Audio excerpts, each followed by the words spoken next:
26. Deny them targets. The strategy of the void. The feeling of emptiness or void, silence, isolation, non-engagement with others, is for most people intolerable. As a human weakness, that fear offers fertile ground for a powerful strategy. Give your enemies no target to attack. Be dangerous but elusive and invisible. Then watch as they chase you into the void. This is the essence of guerrilla warfare. Instead of frontal battles, deliver irritating but damaging side attacks and pinprick bites. Frustrated at their inability to use their strength against your vaporous campaign, your opponents will grow irrational and exhausted. Make your guerrilla war part of a grand political cause, a people's war that crests in an irresistible revolution. The lure of the void.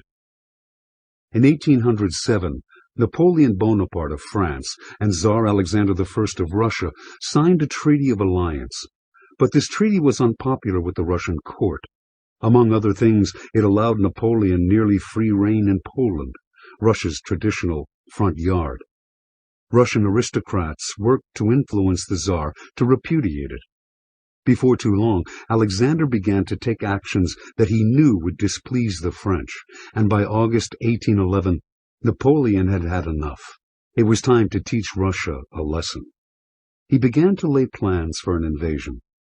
The acquisition of this vast territory to the east would make him the ruler of the largest empire in history. Some of Napoleon's ministers warned him of the dangers of invading such a vast country, but the Emperor-General felt supremely confident. The Russian army was undisciplined, and its officers were squabbling among themselves.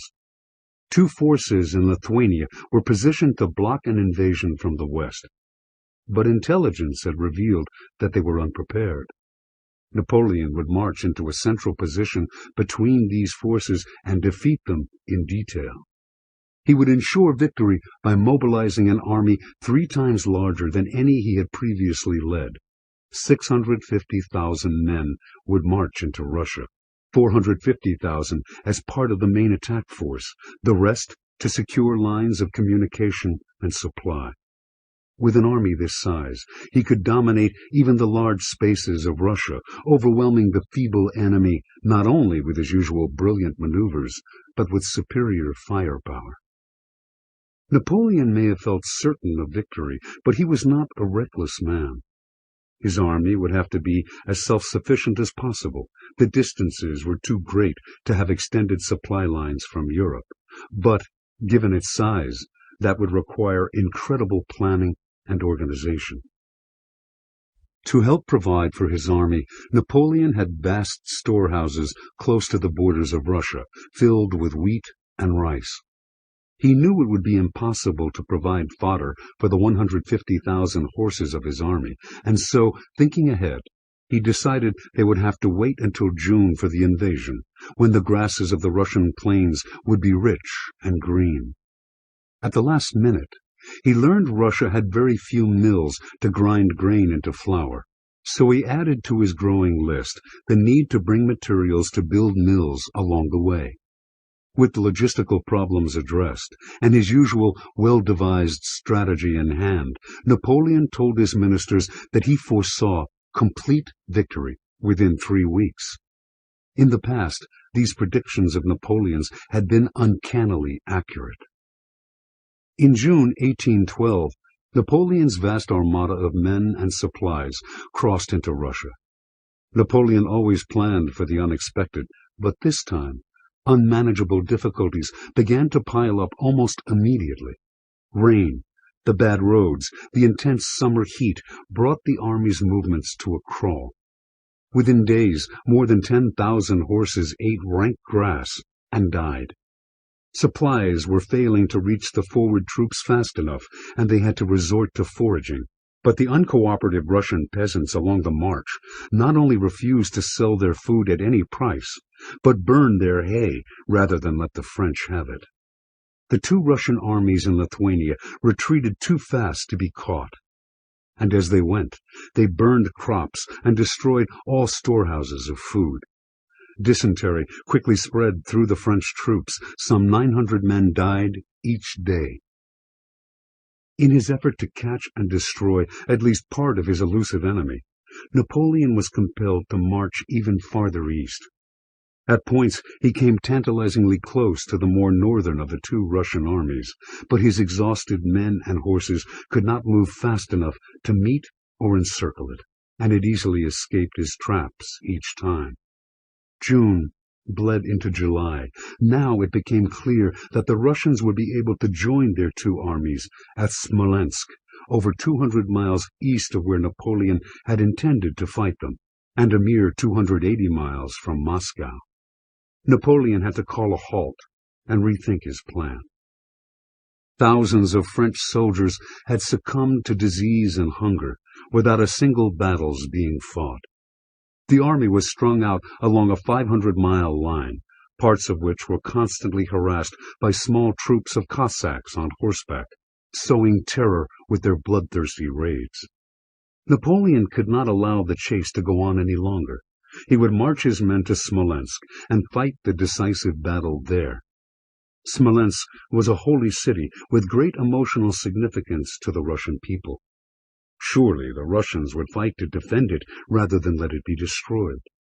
He knew that if he could only meet the Russians in battle, he would win.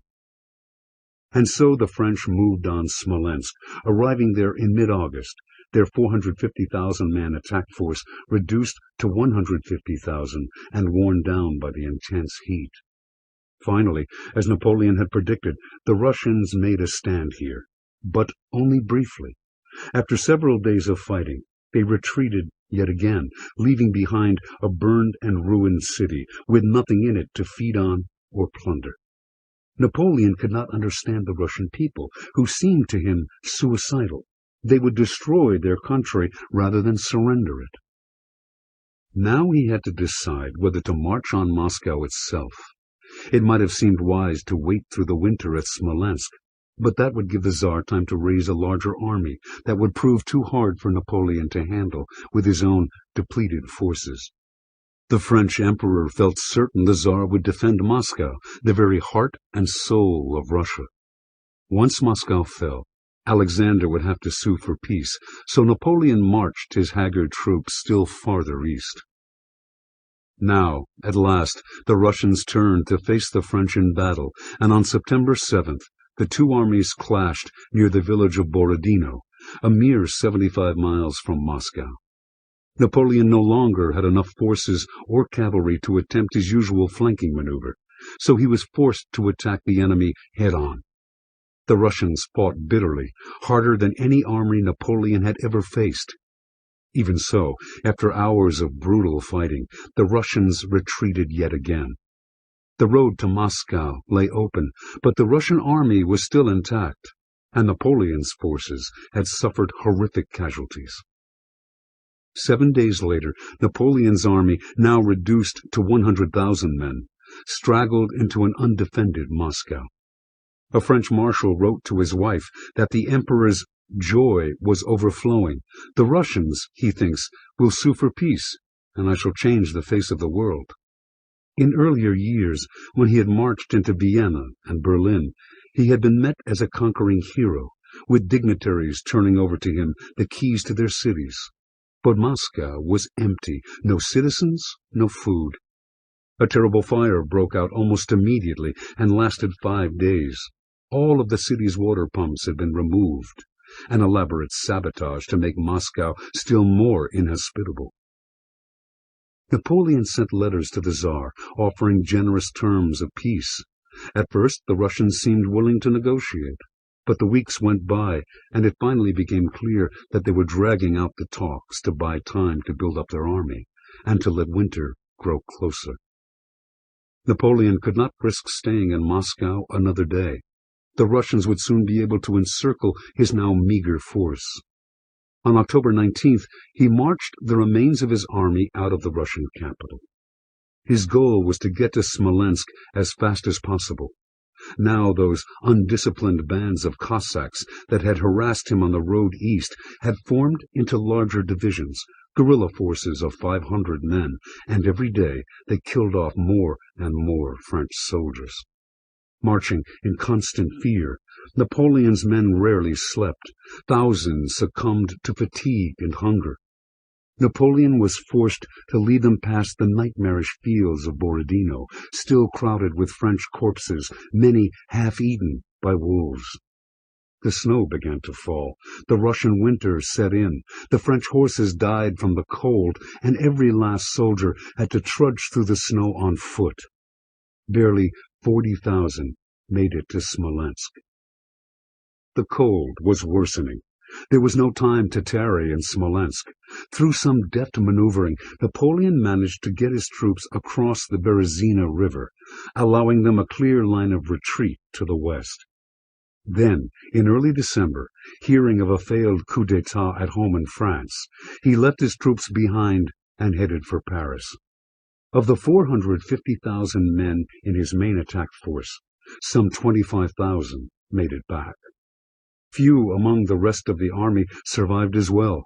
Napoleon had miraculously escaped to fight more wars, but he would never recoup his losses in manpower and horses. Russia was indeed his grave. Interpretation. By the time Napoleon invaded Russia, Tsar Alexander I had met him a number of times in previous years, and had come to know him quite well. The Emperor Alexander saw was an aggressive man who loved any kind of fight, even if the odds were stacked against him. He needed battles as a chance to put his genius in play. By refusing to meet him in battle, Alexander could frustrate him and lure him into a void. Napoleon's inability to engage his enemy got under his skin. It is human nature to not be able to endure any kind of void. We hate silence, long stretches of inactivity, loneliness. Perhaps this is related to our fear of that final void, our own death. We have to fill and occupy empty space. By giving people nothing to hit, being as vaporous as possible, you play upon this human weakness. Infuriated at the absence not just of a fight, but of any kind of interaction at all, people will tend to chase madly after you, losing all power of strategic thought. It is the elusive side, no matter how weak or small its force, that controls the dynamic.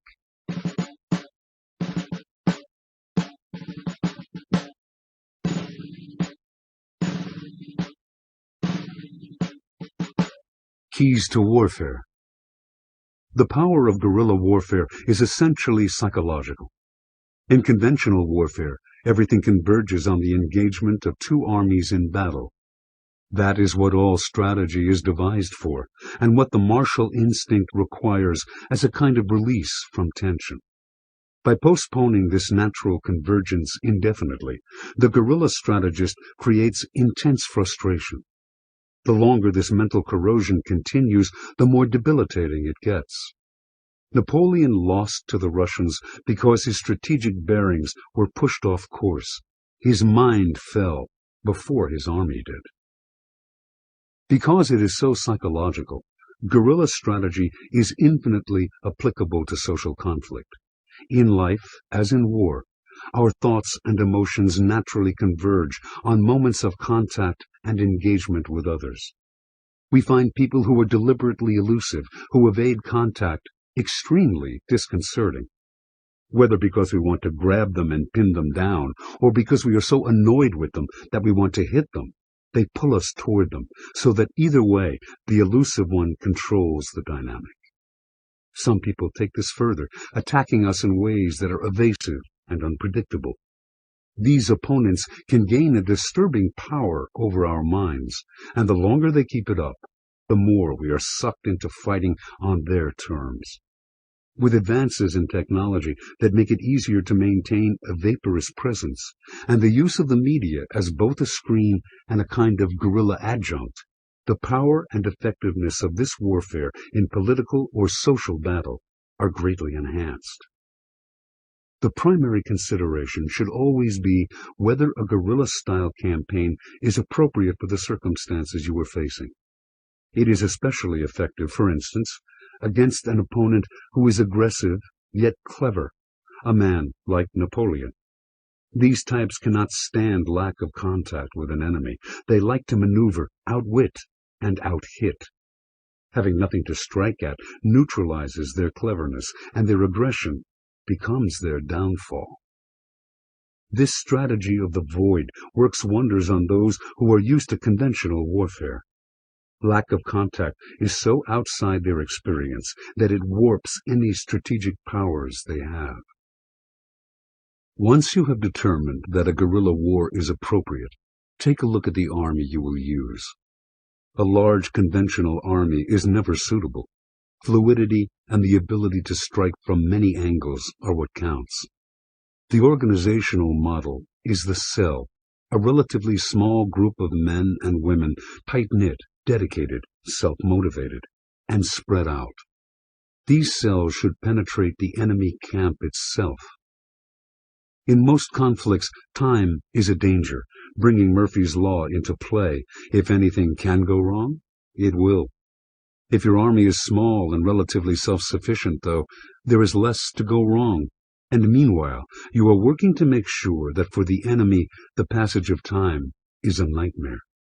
Morale is sinking, resources are stretched, and even great planners like Napoleon are finding themselves with problems they could never have foreseen. The effect is exponential. As unexpected problems crop up, the enemy starts making mistakes, which lead to more problems, and so it goes. Make time an offensive weapon in your strategizing. Design your maneuvers to keep your enemies just barely going, always thinking that one more battle will do the trick. You want them to deteriorate slowly. A sudden sharp setback, a clear view of the trap you are laying for them, and they will pull out before the damage is done. Let them take key positions that give them the illusion of success. They will hold on to them tenaciously as your raids and pin-prick attacks grow in number. Then, as they weaken, increase the pace of these attacks. Let them hope, let them think it is all still worth it until the trap is set. Then, break their illusion. Just as you are extending time, contrary to convention, you are also extending space. You want to bring the fight to areas outside the theater of war, to include public and international opinion, turning the war into a political and global issue, and giving the enemy too large a space to defend. Political support is invaluable to an underdog guerrilla campaign. The longer the fight is drawn out, the more the enemy seems morally unjustified and politically isolated. Always try to ally your guerrilla campaign with a cause you can defend as just and worthy. The essence of guerrilla warfare is fluidity. The enemy will always try to adjust to what you are doing, attempting to find its feet in this unfamiliar terrain. You must be prepared to change and adopt whatever is contrary to expectation.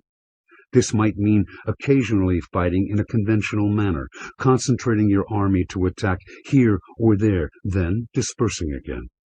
Your goal is maximum disorder and unfamiliarity. Remember, this war is psychological. It is more on the level of strategy than anything else that you give the enemy nothing to hold on to, nothing tangible to counter.